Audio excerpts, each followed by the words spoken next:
On December 11, Microsoft experienced a significant outage. Specifically, the company's Azure cloud computing program had a widespread disruption. Except it didn't.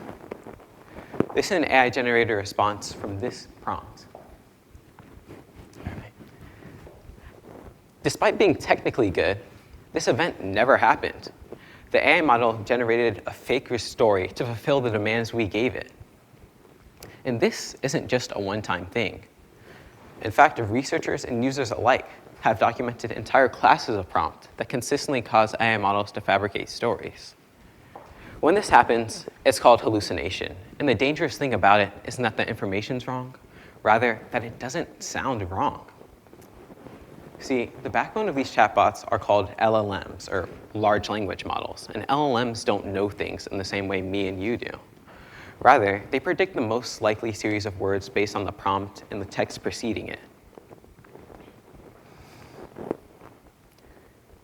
Because of this, they struggle when it comes to determining normal reasoning that we can do. For example, we know that through common sense, if X is Y, then Y has to be X. But LLMs tend to struggle with this. They can't build a mental model of facts like we can do.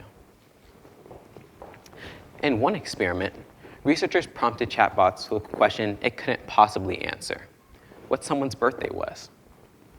The thing is, it responded every single time, confidently. It was incorrect. And while you may ask why, it's not that the model was reckless or malicious, rather that we trained it to be. Think of a multiple choice test. When you come to a problem you don't know, you have two options. First, you can leave the question blank, or next, you can guess. If you leave the question blank, you're guaranteed to miss the question. But if you guess, at least you have a chance of getting it right. When applied to how we train models, the reasoning becomes clear. We condition models to hallucinate because statistically, they'll always outperform a model that leaves questions blank or admits that it doesn't know an answer. Majority of current AI benchmarks are done through binary testing, meaning that there's one right answer and one wrong answer. And inconclusive answers, like saying, I don't know, it counts as 0 points. And the impact of this is measurable.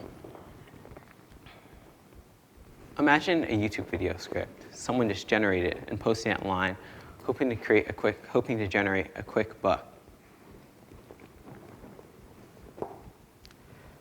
Despite seeming like a small action, the butterfly effect from it is measurable.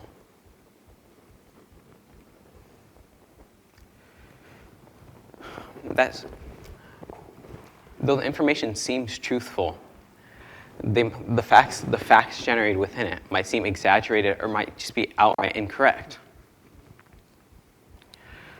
But that's posted online for anyone to see. Imagine a student uses that to write their paper, cites it as a source. This misinformation spreads. But imagine if it's not just a student. Because of biases in ChatGPT's training data, it tends to overuse words like delve and realm and underscore. And a study looked into this, comparing the prevalence of these words in scientific literature before and after the release of ChatGPT. As you can see, the results are staggering. AI and all of its imperfections have wormed its way into what we used to hail as pillars of truth. For years, we told students if they want credible info, don't go to random articles or random websites, rather go to primary sources. But now, what can we believe? And because of the sheer amount of information that AI needs to train newer models, what happens when the next model finds information generated by the first model and incorporates it as fact in its training data? This misinformation becomes immortalized. NewsGuard has identified at least 2,000 undisclosed AI-generated news platforms, sources that new models are almost certainly using for training.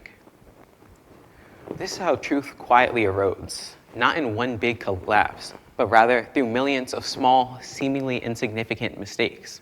Despite seeming eloquent on the outside, it has no thought behind it. It just predicts the most likely series of words. And though I've given a lot of doom and gloom seeming information, What I've said about the present is true, but the future is in our hands. And when I say we, I do mean us, here in this room. A large majority of y'all are students at NCSSM, and research is available to us in many different ways, so whether it be in the sciences, the humanities, often concluding in a paper.